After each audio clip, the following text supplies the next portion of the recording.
The words came at me like poison through the organ music. I was standing beside my husband's casket, my hand resting on the polished mahogany, when Jennifer leaned in close. To anyone watching, it looked like comfort. Her arm around my shoulders, her head bent toward mine. "Now that he's gone, we're selling this house," she whispered. "You're going to a nursing home. Michael and I have already looked at places. Don't make this difficult." I didn't cry. I didn't flinch. I kept my hand steady on that casket and stared at the flowers. I felt something inside me turn to steel. My name is Eleanor Mitchell. And what I'm about to tell you is how I discovered that the worst betrayal doesn't always come from strangers. Before I continue, drop your city and state in the comments. It helps me know I'm not alone in this. Henry and I had been married for 43 years. We met in 1978 at a community theater where I was doing costumes and he was building sets. He had sawdust in his hair and made terrible jokes, and I knew by the end of that week that I'd found my person. We built our life in Cedar Rapids, Iowa, in a beautiful craftsman home with a wraparound porch and a garden that took me 20 years to perfect. That house was every Sunday morning on that porch with coffee, every rosebush marking our anniversaries, every Thanksgiving and birthday. Henry was a civil engineer, brilliant with structures. I taught second grade for 35 years. We weren't wealthy, but we were comfortable. We'd worked hard, paid off our mortgage, and owned our home outright. No debt, no obligations. Our son Michael was our only child. After 3 miscarriages before him and 2 after, he was our miracle. We probably spoiled him. Good schools, college education, help whenever he needed. He'd call every Sunday from college, come home for holidays. He seemed happy, connected to us. Michael met Jennifer 8 years ago at a corporate conference. She was 32, he was 38, working in pharmaceutical sales with that sharp, polished confidence. Everything about her was calculated. That first Thanksgiving, I cooked for 2 days. Turkey, stuffing, 3 pies. I set the table with my grandmother's china, wanting her to feel welcome. But there was something cold in her eyes when she looked around our home. She'd touch things, our antique clock, the vintage sideboard, and ask, "Is this worth anything?" Not the story, just worth. She steered every conversation to money. "What do you think this house would appraise for?" "What are you doing with all that equity?" Henry noticed. "Did you see how she kept asking about the house?" he said after they left. I had noticed, but I pushed it aside, told myself I was being the critical mother-in-law. Michael loved her. When they got engaged, his face was so happy I swallowed my concerns. Their wedding the following spring was lavish. 300 guests, designer everything. We contributed $15,000, significant savings for us. But I overheard Jennifer tell the wedding planner, disappointed, "Henry and Eleanor can only manage $15,000. We'll have to cut back somewhere less visible, like our gift was an embarrassment." The first few years were manageable. They lived in Des Moines, 2 hours away. We saw them on holidays. Michael would call briefly about work and weather. Jennifer rarely came to the phone. During visits, she'd comment about our valuable real estate, and Michael started suggesting we downsize. Then 2 years ago, Henry started getting sick. Fatigue. He'd come in from the yard needing to sit for an hour, then swelling in his ankles, sudden shortness of breath. The diagnosis was congestive heart failure, progressive. The heart wearing out, working harder, eventually giving up. Henry was 71, and suddenly our time was finite. Real, measurable. That's when Michael and Jennifer's visits increased dramatically. At first I was touched. Jennifer brought casseroles, insisted on cleaning. Michael handled yard work. They seemed caring, but I noticed strange things. Papers moved in Henry's study, financial statements in different positions, the filing cabinet not quite closed. Mail opened before I got to it. Jennifer asked Henry detailed questions when she thought I couldn't hear. "Do you have your passwords written down somewhere safe? Has Eleanor ever managed the finances? What happens to the house if something happens to you?" One afternoon I came home early from the pharmacy and heard them in the kitchen, speaking low. "We just have to wait it out," Jennifer was saying. 6 months to a year, maybe 2. We need to be positioned right when it happens. It feels wrong planning like this while he's still alive, Michael said. It's practical, Jennifer shot back. This house is worth $400,000, probably more.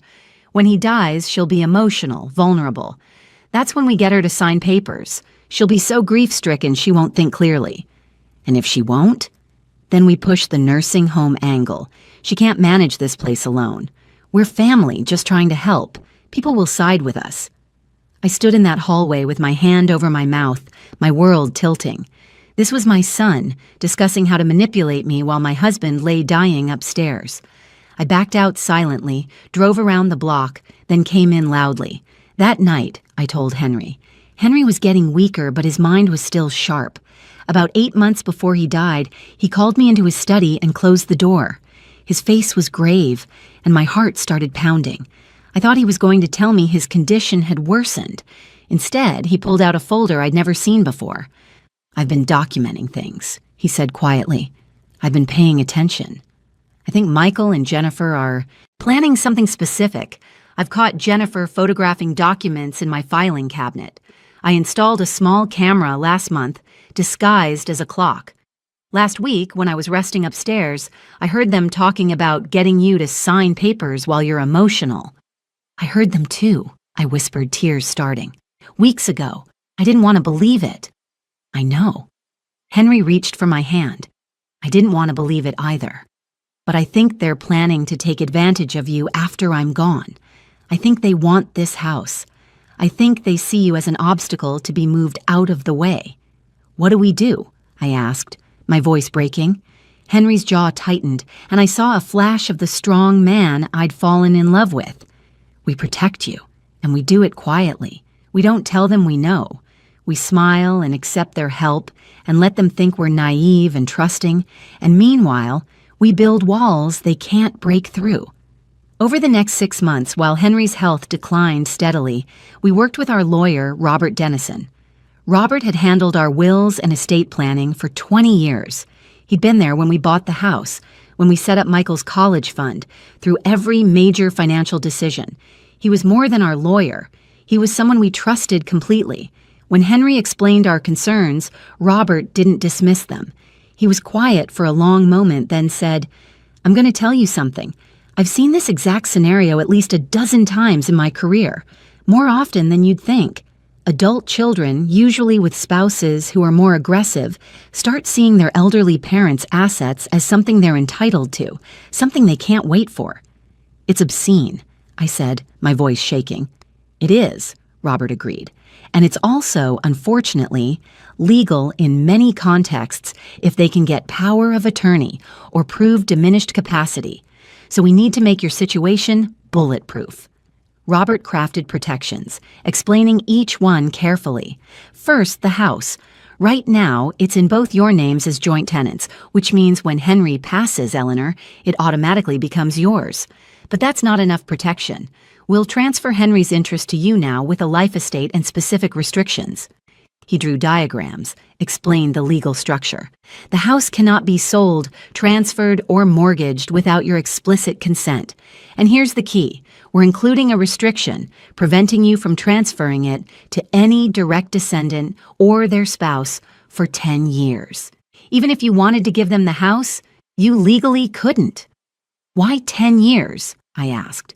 "Because by then, if you do want to give it to them, it'll be a clear-headed decision made long after Henry's death, not something done in grief or under pressure." "And honestly?" Robert looked at us seriously. "If they're the kind of people I think they are, they won't wait 10 years. They'll show their true colors long before then, and you'll have no desire to leave them anything." We documented everything. Henry had to sign affidavits stating he was of sound mind, that no one was coercing him. We had witnesses, notaries, everything in triplicate. We updated the will to put Michael's inheritance in a trust he couldn't access until age 55, 9 years away, managed by an independent trustee. Added provisions that if he or Jennifer tried to manipulate me or take legal action, he'd forfeit everything to charity. "One more thing," Robert said in our final meeting, just a month before Henry died. "Henry, You have a $400,000 life insurance policy with Michael as beneficiary.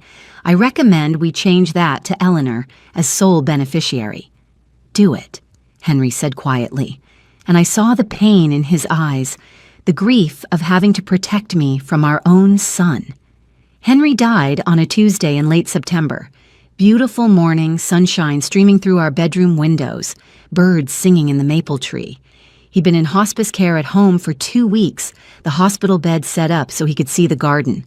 I was holding his hand when he slipped away around 10. The hospice nurse checked his pulse, nodded gently. "He's gone. I'm so sorry." I sat there for another hour, not ready to let go. When I finally stood, my legs were shaky. I called Michael. "Dad's gone." "Oh, Mom," his voice cracked. "We'll be right there." They arrived within 2 hours. Michael looked devastated, eyes red, face drawn. He hugged me, and for a moment I felt like I had my son back. But then Jennifer was there, and the shift happened. "Eleanor, you poor thing," she said. "You shouldn't be alone. We'll take care of everything." And she did. Jennifer took over with terrifying efficiency, called people without asking, made funeral arrangements without consulting me. When I tried to say I wanted certain hymns, she patted my hand. "Let's not worry about details. You're too upset. I'll handle it." She picked the most expensive casket. Henry deserves the best. When I looked at the price, she waved it off. "Don't worry about cost. We can discuss finances later." Like she was already spending money that wasn't hers. The funeral was Friday. The church was full. Henry had been loved. The organ played, the pastor spoke. Michael gave a beautiful eulogy. For those 5 minutes, I saw my son again. But then came the final viewing. I stood beside Henry's casket, hand on the mahogany, looking at his peaceful face, thinking about our first date, our wedding, 43 years of mornings beside him. Jennifer came up beside me, arm around my shoulders, head bent close, her perfume too strong. She whispered, breath hot against my ear. "Now that he's gone, we're selling this house. You're going to a nursing home. Michael and I have already looked at places. Don't make this difficult." I didn't move, didn't react. I kept my hand on that casket and felt something inside me turn to ice. I finished goodbye, touched his face one last time, stepped back, let them close the casket, walked out with my head high. That night, alone, I sat at Henry's desk and read through every protection he'd put in place. Then I called Robert. "I need to see you Monday morning and set up a meeting Monday afternoon. Michael, Jennifer, you and me." "Did something happen?" She showed her hand at the funeral. And now, we're showing ours. Saturday and Sunday were endless. They came both days to help. Jennifer walked through like she was measuring for furniture, commenting on outdated wallpaper and what this place could sell for. Jennifer arrived Saturday with coffee. "Let's go through Henry's clothes for donation. Better to rip off the Band-Aid." She was in my bedroom pulling out his suits before I could protest. "This is nice," she said, holding his gray pinstripe. "Someone at Goodwill will be thrilled." Michael wandered the house like he was appraising it. In the living room, he ran his hand along the wall. "Original plaster. We'd need updates before selling." "We?" I asked quietly. He looked uncomfortable. "Whoever ends up with it." Jennifer talked about practical things, your finances, your living situation. "I've set up a meeting for Monday," I said. Her eyes lit up. "A meeting?" "With Robert Dennison, my lawyer, to discuss estate matters. 2:00. Jennifer glanced at Michael, that victorious look. They thought they'd won. Sunday was more of the same. Jennifer reorganized my kitchen, threw away my spices, marked territory. That night, after they left, I sat in Henry's chair and cried. Not just for him, but for Michael, too. For the pain of knowing my son had become this. Then I wiped my eyes and prepared for Monday. Monday morning, I met with Robert alone. I dressed carefully. My navy suit, pearl earrings, low heels. I wanted to look like someone in control. "How do you want to play this?" he asked. "I want them to understand exactly what they tried to do and exactly why it won't work." At 2:00, I walked into Robert's conference room. Michael and Jennifer were already there, sitting on one side of the long mahogany table. Jennifer had dressed in a black suit, still playing bereaved daughter-in-law. Michael wore a dark tie and that uncomfortable expression. I sat across from them, my hands folded calmly. Robert sat at the head with several thick folders.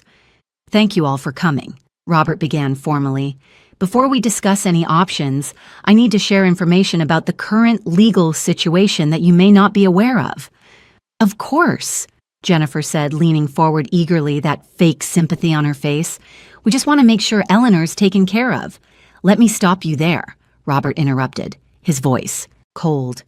He opened the first folder with deliberate slowness.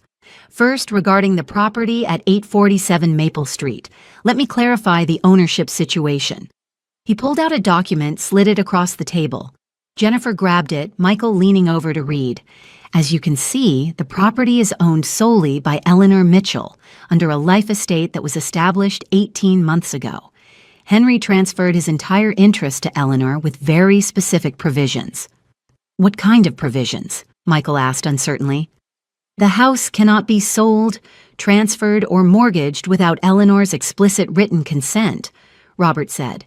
"Furthermore, and this is crucial, there are restrictions preventing the property from being transferred or sold to any direct descendant, which includes you, Michael, or to a descendant's spouse, which includes you, Jennifer, for a period of 10 years following Henry's death." The room went quiet. I watched Jennifer's face cycle through confusion, understanding, then fury. "What does that mean?" she asked sharply, all pretense gone. "It means," Robert said, his tone glacial, "that even if Eleanor wanted to sell you this house, or give it to you, or transfer it in any way, she legally cannot do so, not for 10 years. Henry specifically structured it this way to prevent exactly the scenario you've been planning." "That's ridiculous," Jennifer snapped. "Why would he do that?" "Because he suspected you'd do exactly what you're doing," I said quietly. All three turned to look at me. "He knew you were planning to take my house the moment he died, and he made sure you couldn't." Michael went pale. "Mom, that's not—" "Don't lie to me, Michael," I said, steel in my voice. "Not anymore. Not after everything." "Let's continue," Robert said, opening the second folder. "Now, regarding financial matters and documentation. In the 6 months before his death, Henry documented several concerning incidents. He installed security cameras in various locations throughout the house that you weren't aware of." Jennifer's face went white. "He what?" "He recorded video and audio," Robert continued calmly, "including footage of you, Jennifer, photographing financial documents in his study on 3 separate occasions, including you, Michael, going through his filing cabinet without permission, and including several very interesting conversations." He pulled out a laptop, turned it toward them, and pressed play. The audio was clear. My voice, Jennifer's voice, from that day I'd overheard them. Jennifer's voice. "We just have to wait it out. The doctor said 6 months to a year, maybe 2 if he's lucky. We need to be positioned right when it happens." Michael's voice. "I don't know, it feels wrong, planning like this while he's still alive." Jennifer's voice. "It's not wrong, it's practical. Your parents have assets they're not even using. This house alone is worth $400,000, probably more. When he dies, she'll be emotional, vulnerable. That's when we get her to sign the papers. Power of attorney, maybe even get the house transferred. She'll be so grief-stricken she won't think clearly." Michael's face had gone from pale to gray. He looked like he might vomit. "Oh my God, Dad heard that?" "I heard it," I said. "I came home early, walked in the side door, stood in the hallway and listened to you two plan how to rob me while my husband was dying upstairs." "Mom, please, let me explain," Michael started. "If you're enjoying this story and want to hear more about standing up for yourself, please subscribe to the channel." "There's more," Robert interrupted, pulling out another document. "Here's a recording from 2 weeks before Henry died." He pressed play again, Jennifer's voice sweet and concerned, talking to Henry. "Henry, have you thought about power of attorney? If something happens and you can't manage things, someone needs to be able to step in. Michael and I would be happy to help." Henry's voice, weaker but firm. We already have everything set up, Jennifer. Robert handles it all. Jennifer's voice with an edge. But Eleanor might need help, too. She's never managed the finances, has she? It's a lot for someone who's not used to it. The condescension dripping from your voice is really something, I said, looking directly at Jennifer. I have a master's degree in education. I managed classroom budgets for 35 years, but you assumed I was helpless. I was trying to help, Jennifer protested weakly. You were trying to take, Robert corrected. And thankfully, Henry saw it coming. Let's talk about the will. He opened the third folder. Michael, you need to understand what your father did and why. He slid another document across the table. Henry updated his will 6 months ago. You are still listed as an heir. Your father loved you even knowing what you'd become, but your inheritance is now held in a trust. A trust? Michael's voice was barely a whisper. A trust managed by an independent trustee, not by you or your mother. You cannot access the funds until you're 55 years old. That's 9 years from now. Jennifer exploded. That's insane. You can't do that. It's already done, Robert said calmly. The document is legally binding. Henry was evaluated by 2 independent physicians who certified he was of sound mind. Everything was witnessed and notarized by 3 separate parties. It's airtight. But why? Michael asked, tears in his voice. Why would Dad do that? Keep listening, Robert said. The trust has conditions. If you or your wife attempt to manipulate Eleanor in any way, coerce her, take legal action against her regarding the house or her assets, or attempt to have her declared incompetent, you forfeit the inheritance entirely. Every penny goes to the American Heart Association. The silence was deafening. Furthermore, Robert continued, there's a provision about elder abuse.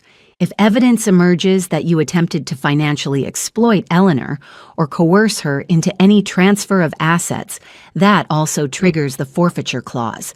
Your father wanted to make sure you couldn't hurt your mother, even after he was gone. This is insane, Jennifer said, but her voice had lost its power.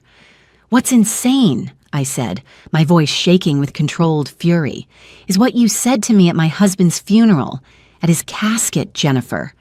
While I was saying goodbye to the man I loved for 43 years, you leaned in and whispered that you were selling my house and putting me in a nursing home.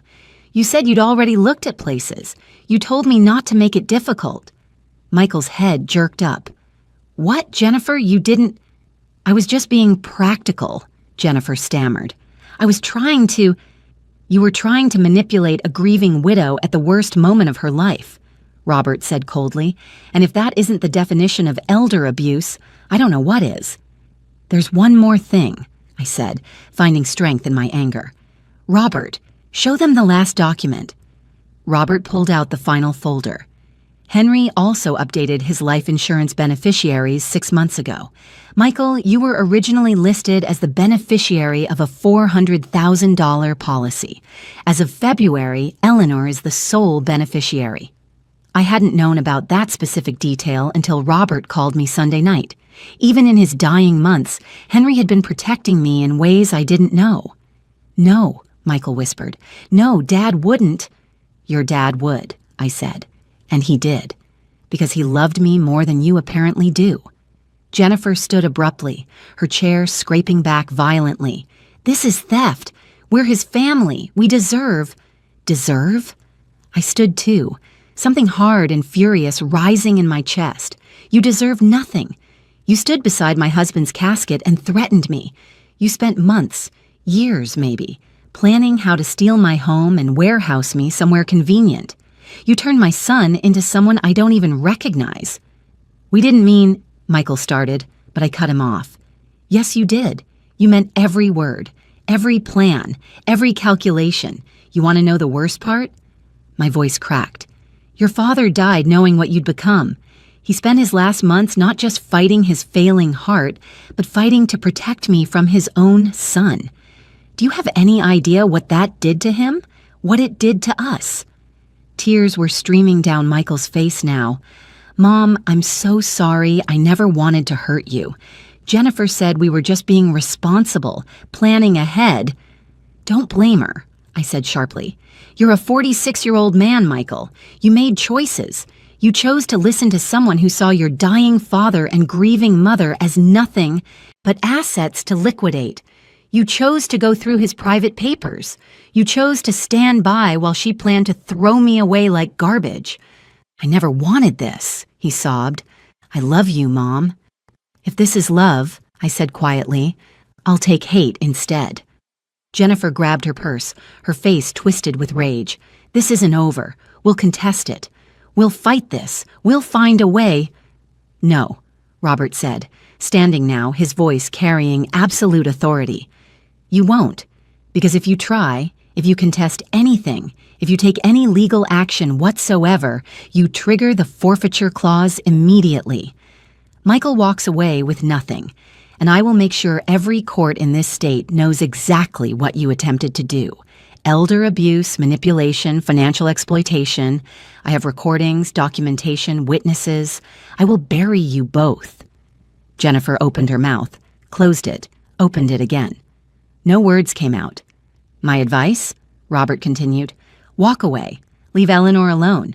Live your lives and hope she's generous enough to forgive you someday, because legally you have no recourse. Henry made sure of that." "You can't do this to us," Jennifer hissed. "We already did," I said. "It's done. It was done months ago. You just didn't know it."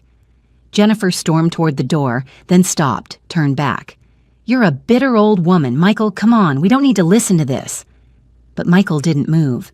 He sat there staring at the table, tears running down his face. "Michael," Jennifer said sharply, "let's go." "Go where?" he said quietly, not looking up. "Mom's right. We did this. I did this." "Don't be ridiculous," Jennifer snapped. "Your mother is manipulating you, can't you see? She's the one being cruel here." "Get out," I said, my voice low and dangerous. "Get out of this office. Get out of my life. I don't want to see you again, Jennifer."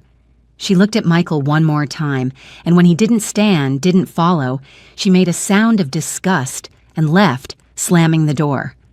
The three of us sat in silence. Michael's shoulders were shaking. Robert quietly closed his folders. I felt empty, hollowed out, but also somehow stronger. Finally, Michael looked up at me, his eyes red and devastated. "Mom, I don't know how to fix this. I don't know if I can fix this." "I don't know either," I said honestly. "I love you," he whispered. "I know I showed it in the worst possible way. I know I failed you. I failed Dad. But I love you. Love isn't supposed to hurt like this," I said. "Love isn't supposed to calculate and scheme and plan to take everything from someone." "I know." He wiped his face. "I'm so sorry. For everything. For not being stronger. For letting Jennifer... No, for choosing to go along with Jennifer. For being weak and greedy and terrible." "What happens now?" I asked. "I don't know," he said. "I think I need to leave Jennifer. I think I've needed to for a long time. I think she turned me into someone I hate." "She revealed something that was already there," Robert said quietly. "Own that, Michael." Michael nodded, accepting it. "You're right. God, you're right." He looked at me. Can I try? Can I try to be better? To be the son you deserved?" "I don't know," I said again, and I meant it. The pain was too fresh, too deep. "Maybe someday, but not now, not for a long time." "Okay," he said. "Okay, I understand." He stood slowly, like an old man. "I'm gonna go. I'm gonna figure things out, and maybe, if you ever feel ready, we could talk." "Maybe," I said. Not yes, not no. Just maybe. He walked to the door, stopped with his hand on the handle. "Dad was a better man than I'll ever be. I see that now, and I'm so sorry I let him down, that I let you both down." Then he left quietly, the door clicking shut. Robert let the silence settle. "Are you okay?"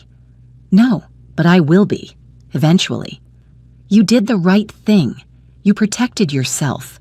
That's what Henry wanted." "I know." I looked at him. "Thank you, Robert. for everything, for believing us, for not thinking we were paranoid. I've seen too much to dismiss those instincts, he said, and Henry's documentation was meticulous. You both handled this exactly right. That was 8 months ago. I'm still in my house on Maple Street. I tend the garden every morning. The roses Henry planted are blooming again. I sit on the porch with my coffee and watch the neighborhood wake up, except now there's an empty chair beside mine. Michael left Jennifer. He sent me a letter 2 months ago, 5 pages apologizing for everything.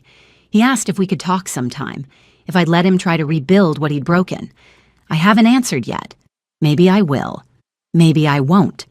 Some betrayals cut too deep to heal completely, no matter how sincere the apology. But I learned something important. Love can make you vulnerable, but it can also make you strong.